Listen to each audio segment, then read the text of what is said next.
On May 18, 2002, a man passed away in a small resort town in British Columbia. He was 39 years old. He was on vacation, planning a wedding, planning a comeback, and his heart simply stopped. He never testified against Vince McMahon. He never wrote a tell-all book. He never sat down on a podcast and burned the bridge to the ground. In an industry full of men who spent decades screaming about what Vince McMahon did to them, this man stayed almost completely silent. And yet no wrestler who ever lived exposed Vince McMahon more completely than he did. His name was Davey Boy Smith, the British Bulldog. Because here's the thing about evidence. The loudest testimony isn't always spoken. Sometimes it's written into a body, into a timeline, into a pattern of decisions so cold, so consistent, so perfectly self-serving that no cross-examination is necessary. You just lay out the facts in order and let them speak. The Bulldog's career is that pattern. A man built into a superhero by a machine that demanded impossible bodies. Fired within weeks of his greatest triumph, the moment his body became a legal liability for the boss. Rehired 1 month after the boss walked free from a federal courtroom. Humiliated in front of his terminally ill sister to soothe the ego of a locker room favorite. Forced to pay $150,000 just to escape. Brought back when it was convenient. Discarded when it wasn't. And gone at 39. With a coroner's report that read like a receipt for everything the business had taken from him. In this video, we're going to walk through the entire life of Davey Boy Smith, from a working-class town in Lancashire to the main event of Wembley Stadium, and all the way down to that final morning in Invermere. We're going to look at every decision Vince McMahon made about this man's career and what each one revealed. The firing that protected Vince from federal prosecutors. The rehiring timed almost to the day of his acquittal. The betrayal in Birmingham. The ransom after Montreal. The final run that ended in a recovery clinic paid for by the very man whose business model helped put him there. And by the end, you'll understand why the Bulldog's silence is the most damning thing about this entire story. Because Davey Boy Smith never had to say a single word about Vince McMahon. His life said everything. But to understand how it ended, you have to understand where it began. And it began about as far from Wembley Stadium as you can possibly get. David Smith was born on November 27, 1962, in Golborne, a small working-class town in Lancashire, England. Coal mining country. Gray skies, terraced houses, and not a lot of ways out. His father, Sid, worked hard. His mother, Joyce, kept the family together. And young David grew up alongside his brother and sisters, including a sister named Tracy. Remember her name. But there was something unusual about this family. Wrestling was in the blood. David's cousin was a wiry, ferocious kid named Tom Billington, who the world would later know as the Dynamite Kid. And in the north of England in the 1970s, wrestling was real, local, and a legitimate profession, beamed into millions of homes every Saturday afternoon on World of Sport. David started training at 13 under a man named Ted Betley in Winwick. By 15, he was appearing on national television as Young David, a baby-faced teenager wrestling grown men in front of the World of Sport cameras. Think about that. 15 years old, still in school, already a professional wrestler on British television. He was a natural athlete, quick, strong for his size, technically clean. But he was small. In British wrestling, small was survivable. The problem was that David Smith wasn't going to stay in British wrestling. His cousin had already blazed the trail. The Dynamite Kid had gone to Calgary, to Stu Hart's Stampede wrestling territory, and had become a sensation. And in 1981, Davey Boy followed him across the Atlantic. He landed in the middle of the most famous wrestling family in the world, the Hart family. Davey trained under Stu Hart, feuded with his own cousin, and tore the house down in Japan, where he and Dynamite faced the original Tiger Mask in some of the most influential matches of the decade. And somewhere along the way, he fell in love with Stu and Helen Hart's daughter Diana. They married in 1984. Davey Boy Smith was no longer just a wrestler in the Hart territory. He was family. And then he and Dynamite formed a team, the British Bulldogs. Two cousins from Lancashire, one all speed and violence, the other all power and polish. By 1984, they had moved to All Japan Pro Wrestling and built a reputation as one of the best tag teams on the planet. Which is exactly when Vince McMahon came calling. In the mid-1980s, McMahon was swallowing the wrestling world whole. Territory by territory, star by star. And when he made a deal involving Stu Hart's Stampede promotion, he wanted 4 men out of Calgary: Bret Hart, Jim Neidhart, the Dynamite Kid, and Davey Boy Smith. For a kid from Goulbourne, this was the dream. The biggest wrestling company on earth. Madison Square Garden. WrestleMania. Saturday morning cartoons and lunchboxes and pay-per-view. The Bulldogs arrived in the World Wrestling Federation and became instant sensations. They feuded with the Hart Foundation, Davey's own in-laws, in matches that made both teams. And at WrestleMania 2 in April 1986, with Captain Lou Albano and rockstar Ozzy Osbourne in their corner, the British Bulldogs defeated the Dream Team of Greg Valentine and Brutus Beefcake to win the WWF Tag Team Championship in Chicago. They held those titles for nearly 9 months. They got a live Bulldog mascot named Matilda, who belonged to Davey himself. They were beloved. Kids adored them. Business was good. But underneath the cartoon, something darker was happening. Because Vince McMahon's WWF in the 1980s ran on a very specific fuel.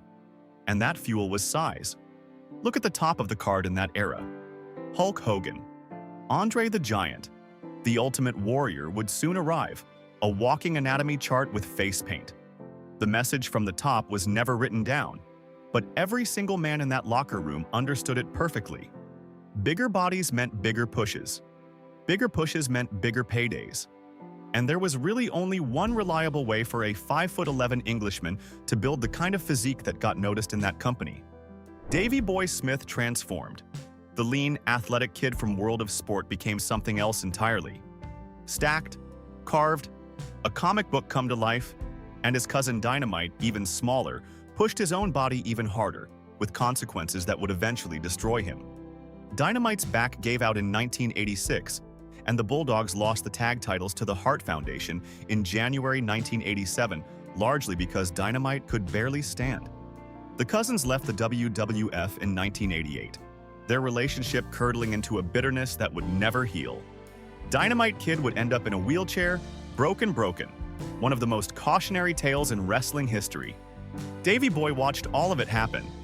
He watched what the business did to the man he grew up with. And then he went back for more.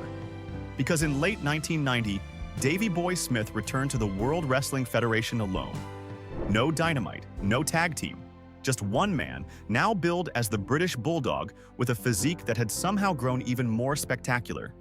And this time, something clicked that nobody in the American office had fully anticipated. The United Kingdom fell in love with him. The WWF had exploded on British television through Sky, and suddenly there was a homegrown hero at the center of it. Davey headlined UK Rampage at the London Arena in March 1991, beating the Warlord. In October 1991, he won a 20-man battle royal at the Royal Albert Hall, last eliminating Typhoon, in front of a crowd that treated him like royalty. He entered the 1992 Royal Rumble as the very first man and threw out Ted DiBiase, Jerry Saggs, and Haku before Ric Flair finally eliminated him. In April 1992, he won another Battle Royale in Munich and beat Erwin R. Shyster in Sheffield. Everywhere the WWF went in Europe, one thing became undeniable. The British Bulldog wasn't a mid-card attraction over there. He was the attraction. And Vince McMahon, whatever else you can say about him, has never been slow to smell money. Business in the United States was softening. The golden Hulkamania era was winding down. But Europe was on fire. So the WWF made a decision that would define Davey Boy Smith's entire life. SummerSlam 1992 would not take place in an American arena. It would take place at Wembley Stadium in London. And the main event would not be the WWF Championship. The main event would be the Intercontinental Championship. Bret Hart defending against his own brother-in-law, the British Bulldog, in front of Davey's entire nation. Think about the pressure sitting on this man's shoulders in the summer of 1992. The company had originally planned for Bret to drop the title to Shawn Michaels, but Bret himself pushed the idea of Davey winning it at Wembley instead, because he understood what it would mean for business in England. The whole show was built around one Englishman. The posters, the press, the television. If this failed, it failed on Davey. And privately, Davey was struggling. Multiple accounts over the years, including from Bret himself, have described Davey arriving at Wembley in rough shape, worn down, and far from clear-headed, leaning on Bret to guide him through the biggest night of his life. What happened on August 29, 1992, in front of 80,355 people, is one of the greatest matches in the history of professional wrestling.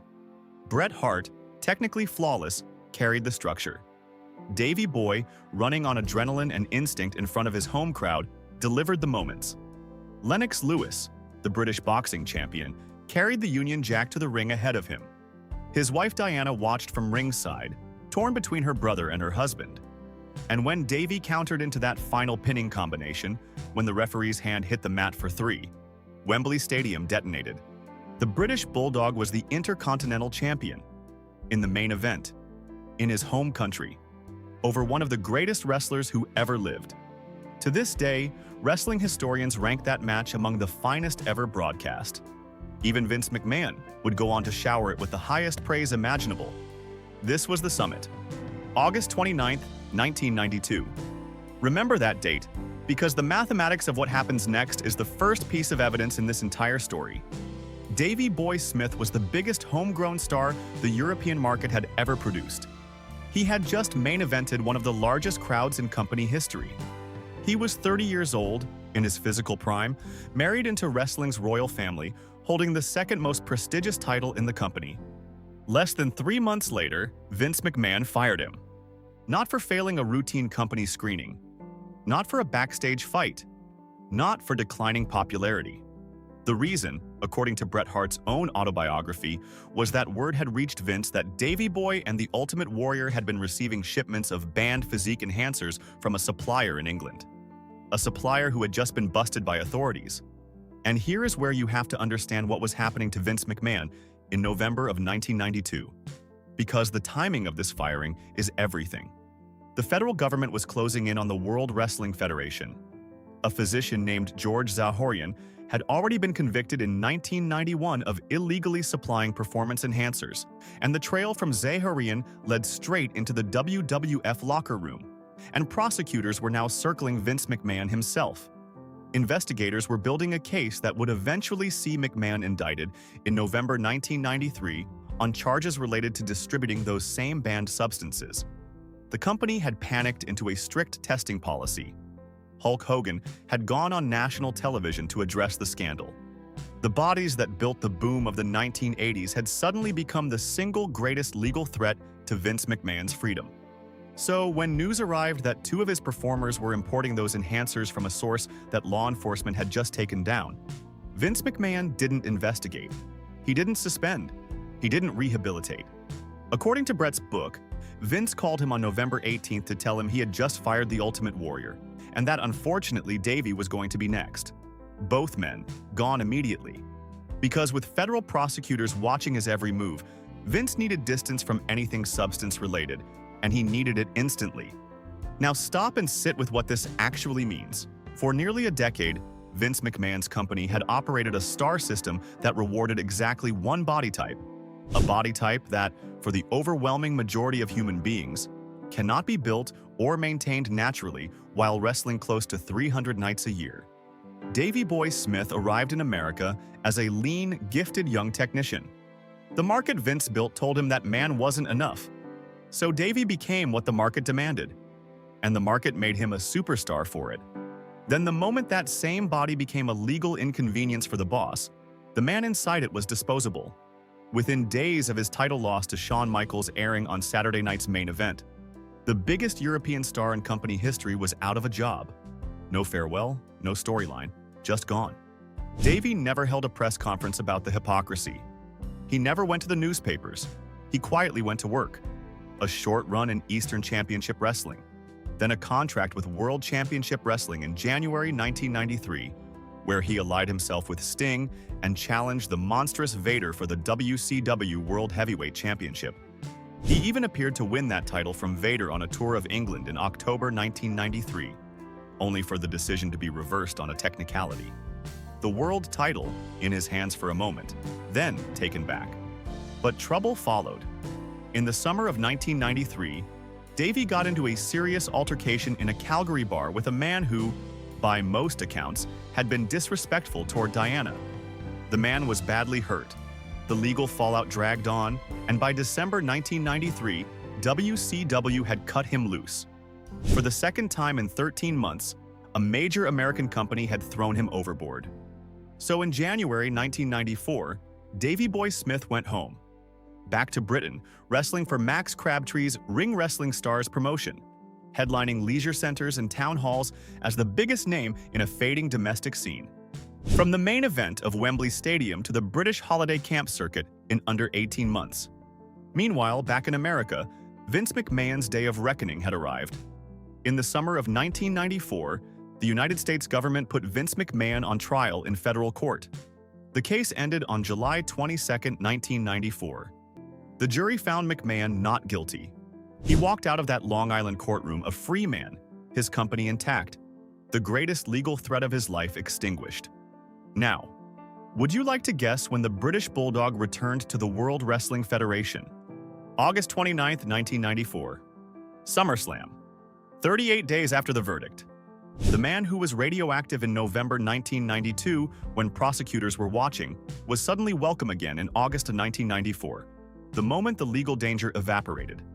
Davey walked back through the curtain at SummerSlam and was immediately woven into the red-hot family feud between Bret Hart and his brother Owen, coming to Bret's aid in the chaos that followed the legendary cage match main event. 2 dates. That's all this chapter of the story requires. Fired while Vince was under investigation. Rehired 1 month after Vince was acquitted. Davey Boy Smith never said a word about what that timeline implied. He didn't have to. The calendar said it for him.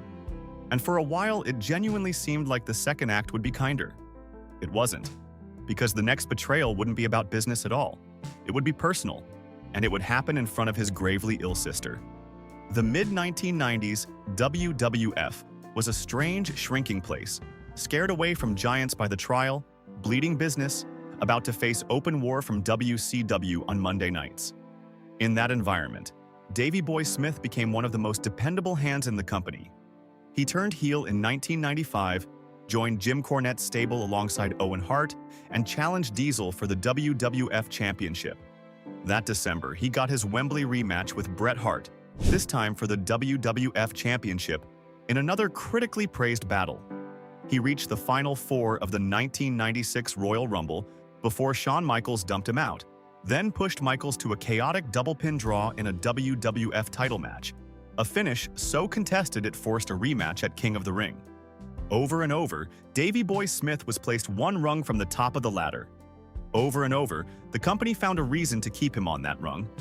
He held every major championship in the World Wrestling Federation across his career except one: the world title. The one that mattered most. Always the measuring stick, never the man. But in 1997, it finally looked like the company was going to give him something that was truly his.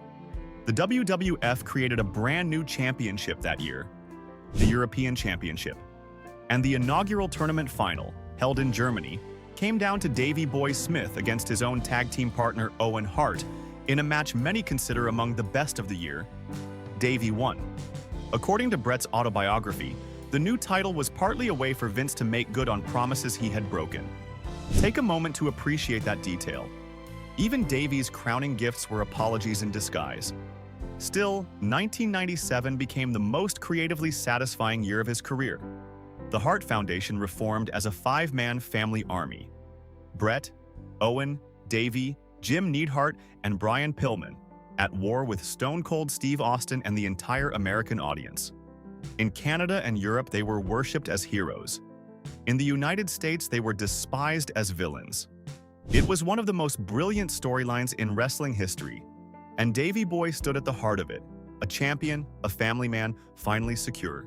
And then came September 20th, 1997, Birmingham, England, a pay-per-view called One Night Only. The WWF had returned to the United Kingdom for its first full British pay-per-view since the glory of Wembley. And the show was built, from the ground up, around one match. The British Bulldog defending his European Championship against Shawn Michaels in the main event.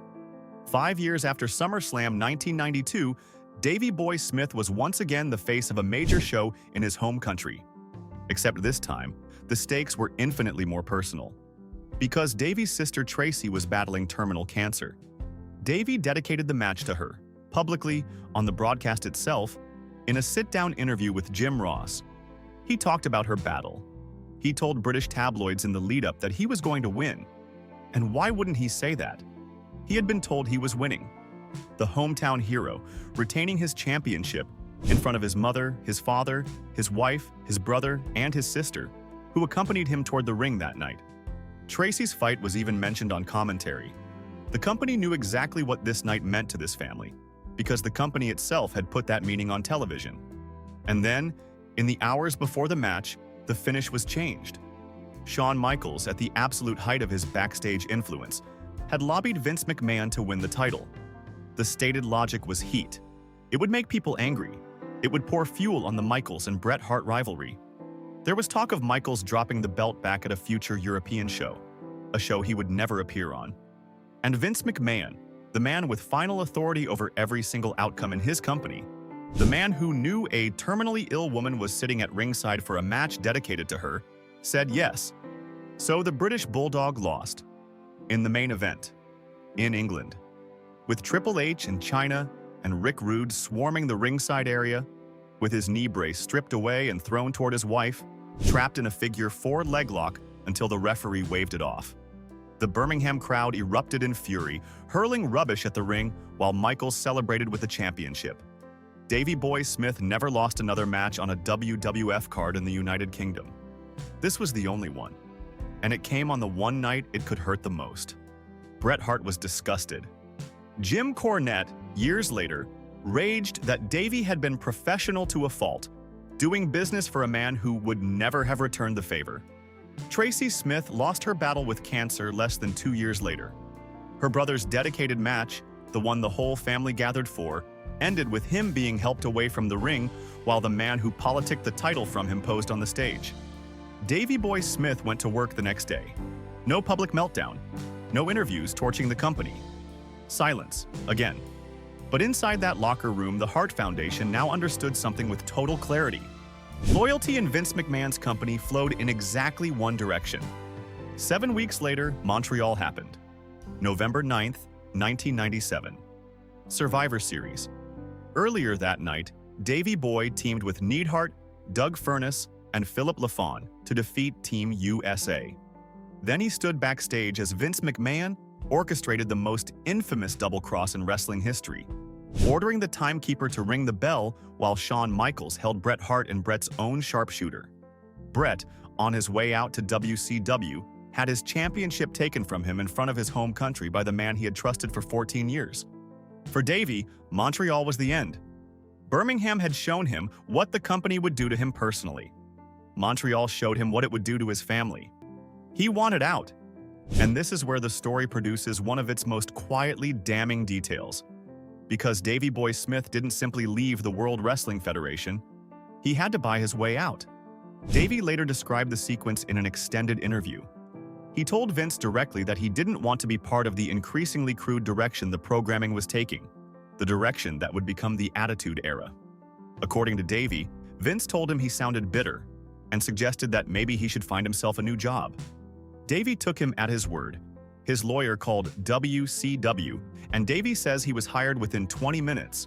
Then, according to Davey, came the reversal. What his side understood as a full release suddenly came with a price tag.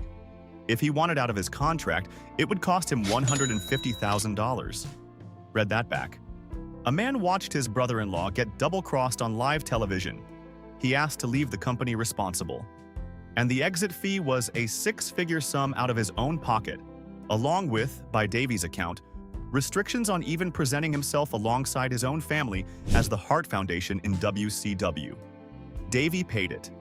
He has said the stress of that period consumed him, and that a serious infection he battled after surgery in early 1998 was worsened by it. He simply wanted to be anywhere Vince McMahon wasn't. Once again, Davey Boy Smith exposed Vince McMahon without delivering a single speech. The receipt did it for him. $150,000. The market price of escaping the World Wrestling Federation with your dignity. But if Davey thought the worst was behind him, he was wrong. Because what happened next in WCW would break his body in a way it would never truly recover from. And the road back from that injury runs straight through the darkest years of his life. Davey Boy Smith debuted for WCW in late January 1998, reuniting with Jim Neidhart and working a program with Steve McMichael. But WCW in 1998 was a warehouse of expensive names with nowhere to put them, and Davey floated through the mid-card while the New World Order storyline swallowed all the television time. The man who had main-evented Wembley was background scenery. And then came September 13th, 1998. Fall Brawl, a night that destroyed him for something he didn't even know was there. The main event that evening involved the Ultimate Warrior, the same man Davey had been fired alongside 6 years earlier. And the production team had rigged the ring with a hidden trapdoor, so Warrior could appear in a burst of theatrical smoke. Nobody warned the undercard. During his match earlier in the night, Davey Boy took a routine bump and landed directly on the concealed mechanism. The impact fractured his spine. But the injury was only the beginning. Davey was put on pain medication that didn't touch the pain, then moved on to something far stronger, and it took hold of him with terrifying speed. The pain kept getting worse, far beyond what the original injury explained, and eventually doctors discovered why. A staph infection had taken root in his back and was eating away at his spine. The infection came close to leaving him paralyzed. He spent roughly half a year hospitalized, his career in ruins, his body pumped full of the strongest medication on earth. And while he lay in that hospital bed, WCW fired him. The termination notice arrived by courier. A FedEx envelope, delivered to a man with a fractured, infected spine, informing him he no longer had a job. Understand what this tells us because it matters for the bigger picture. This particular act of cruelty wasn't Vince McMahon, this was Vince's competition, and that's precisely the point. Davey Boy Smith's story isn't the tale of one uniquely evil promoter. It's the tale of an industry on both sides of the war that treated human beings as line items. Vince McMahon simply happened to be the man who defined that industry, profited from it most, and intersected with Davey's life at every critical moment. WCW broke his back and fired him by envelope. But it was Vince's world that built him. Vince's world he kept returning to. And Vince's world that would preside over his final act. Because Davey Boy Smith wasn't done with the World Wrestling Federation. Not yet. While he recovered through 1999, Davey stayed in touch with Owen Hart, who had remained under WWF contract after Montreal. The two brothers-in-law talked about Davey coming back, about working together again. Then, on May 23, 1999, Owen Hart fell from the rafters of Kemper Arena in Kansas City during a stunt entrance that went horribly wrong, and he was lost right there in the ring. He was 34 years old. Owen's passing shattered the Hart family, and it split them over a question that has never fully healed: whether anyone should ever work for Vince McMahon again. Brett was consumed by grief and fury. Litigation loomed between Owen's widow and the company. And into that landscape, less than 4 months after Owen's passing, Davey Boy Smith walked back into the World Wrestling Federation. He has said he wanted to return to honor Owen's memory, to be where they had planned to be together. The emotional and physical struggles from the previous year had not disappeared, and the company welcomed him back anyway. Whatever concerns existed about the shape he was in after a broken back, a devastating infection, and a documented dependence on pain medication, they did not stop the signing. On September 9, 1999, on SmackDown, the British Bulldog answered the Big Boss Man's open challenge, won the Hardcore Championship in about a minute, and handed the belt away moments later. Weeks after that, at Unforgiven, he stood in a six-pack challenge for the vacant WWF Championship alongside Triple H, The Rock, Mankind, Kane, and The Big Show, with Steve Austin as referee. One match away from the world title, one more time. He didn't win. Of course he didn't. Instead, his final WWF run dissolved into a strange, sad footnote reel. He famously threw a trash can in frustration during a backstage segment, and it struck Stephanie McMahon in the head, kicking off a storyline with the boss's daughter. He won the European Championship a second time in October 1999, then lost it that December. In 2000, he traded the Hardcore Championship with Crash Holly, winning it at a British show called Insurrection, a small final gift to the fans who never stopped loving him. His last match of that run came at the end of May 2000. By then, the man was disappearing in plain sight, He wrestled only 13 matches in the first 5 months of 2000. The dependence born in that WCW hospital bed had never been conquered, only managed. And now it wasn't being managed at all. His marriage to Diana collapsed into divorce in early 2000, with painful public incidents and legal trouble along the way. Diana later described finding medication stashed all over their home from doctors scattered across the country, and described watching the dependence escalate from tablets to something far more dangerous.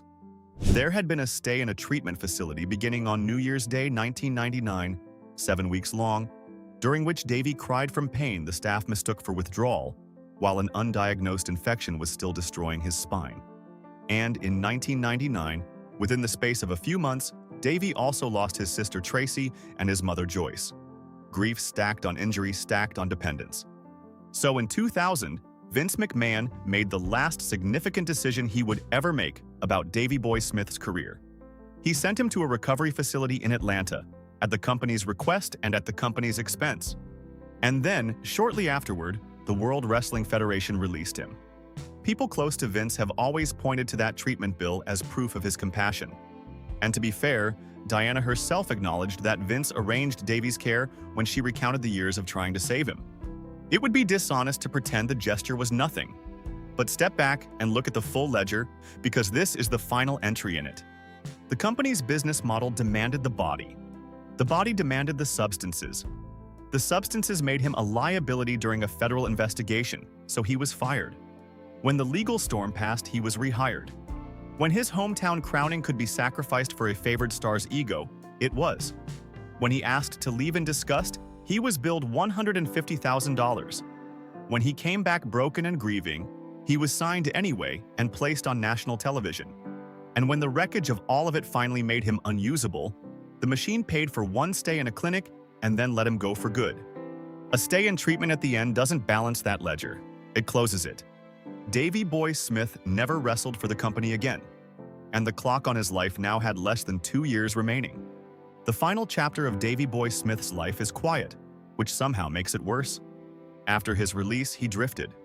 There were dark stretches, legal problems including a Calgary bar charge that was later dropped, and the long, grinding work of trying to get clean. He found companionship with Andrea Redding, and the two planned to marry. He began training his teenage son Harry in the family trade, the same way wrestling had been handed down to him in Goulbourne a lifetime earlier. In May 2002, father and son actually teamed together in 2 small shows in Stampede Country. Davey Boy Smith's last ever matches were tag team victories alongside his own boy. Whatever else the business took from him, it gave him that. By the spring of 2002, the people around him believed he had turned the corner. He was reportedly free of the pain medication that had consumed his recent years. He was training hard, and he was openly preparing for a comeback with the company now known as WWE. That detail is important, and it's heartbreaking. After everything you have just heard, after the firing and the ransom and Birmingham and the release, Davey Boy Smith was getting in shape to go back to Vince McMahon one more time. Bruce Hart later claimed Davey was still leaning on the same bodybuilding substances right to the end, precisely because he believed the door back to the WWF would open for him. The machine had shaped his ambitions so completely that even its victims measured redemption by re-entry. His girlfriend described the toll. He had added 15 or 20 pounds of muscle in preparation, and some days he could barely walk from the pain. On May 18, 2002, while on holiday with Andrea in Invermere, British Columbia, Davey Boy Smith's heart gave out, and he was gone. He was 39 years old. The coroner's findings, made public later, tell you everything about how a man is lost at 39. He wasn't intoxicated when his heart failed. Forensic examination found traces of performance enhancers and pain medication in his system, though not at dangerous levels, and pointed to natural causes tied to an enlarged, worn-out heart, the signature of years of past enhancer use, with materials consistent with that use recovered. The conclusion drawn was that the years of prior use, along with stress, had played their part. His own father refused to accept the verdict, demanding further answers for years. And Bruce Hart delivered the line that has followed the story ever since, saying that Davey paid the price with the cocktail of physique enhancers his profession demanded of him. Paid the price, not chose a lifestyle. Paid a price. Prices are set by markets. And the market that set this one had a very famous chairman. 2 funeral services were held, one arranged by Andrea, one by the Hart family, a family still fractured by everything the business had done to it. Bret Hart attended both. Now, let's be scrupulously fair, because a story like this only lands if it's honest. Davey Boy Smith was an adult who made his own choices. Nobody held him down and forced anything into his body. He chose to chase the American dream with everything he had, and plenty of men from his era made different choices. The Calgary bar incidents were his responsibility. The strain his struggles put on Diana and his children was real. This is not a story about a saint, and Davey himself never pretended to be one. But individual choices happen inside systems. And the system Davey Boy Smith spent his life inside had one architect above all others.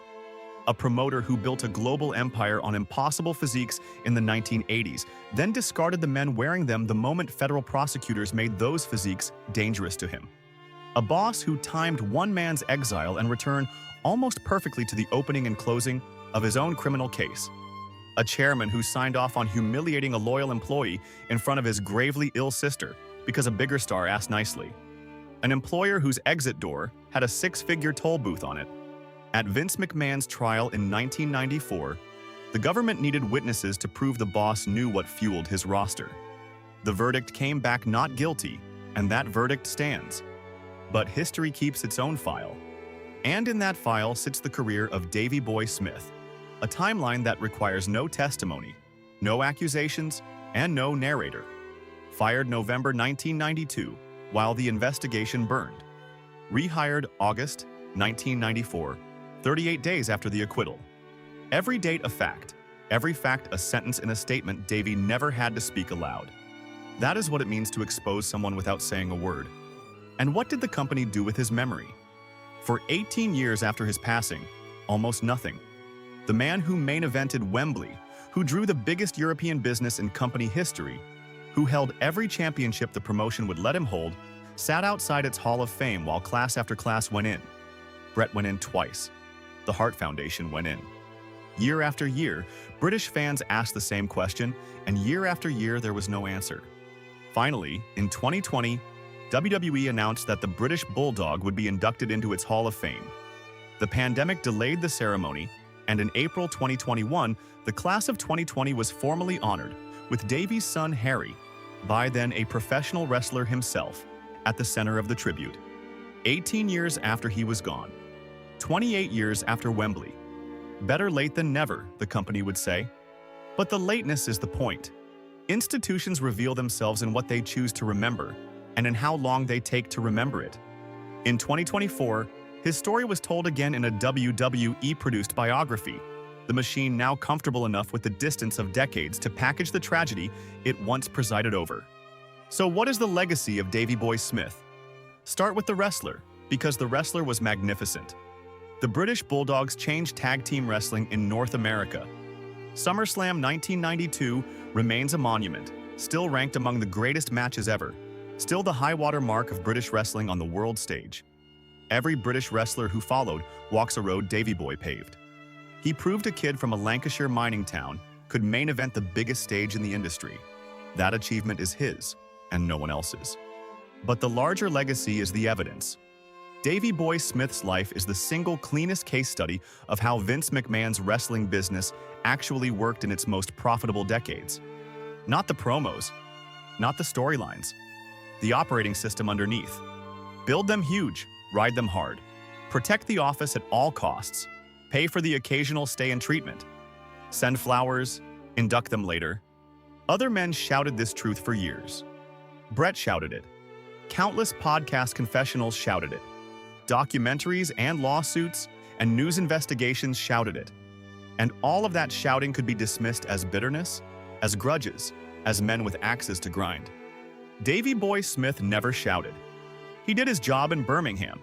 He paid his money and left quietly. He came back when they called. He was, by every account, professional to the very end. Like and subscribe for more stories on the legends of the Squared Circle. Until next time.